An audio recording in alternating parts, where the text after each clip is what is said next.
We will discuss about structural isomers and the classification of structural isomers or structural isomerism.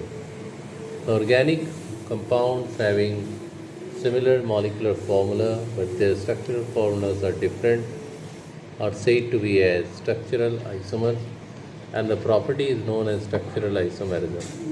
There are six different types of structural isomers, and those are chain isomers, position isomers, functional isomers, metamers, tautomers, and ring chain isomers.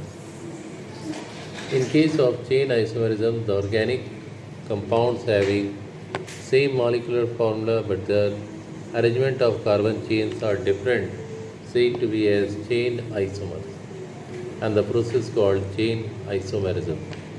In case of position isomers, the molecular formula remains same but the position of functional group will be different. In case of double or triple bond, position of double and triple bond will be different in different isomeric forms.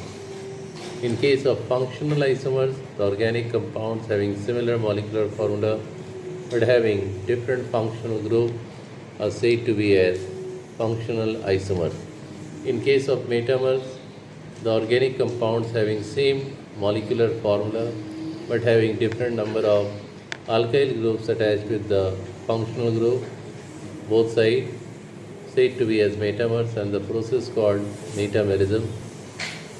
In case of tautomerism, there is a shifting of atom within the same molecule from one part to the another part, results the formation of a new type of compound with the new functional group are said to be as tautomers, the process called tautomerism.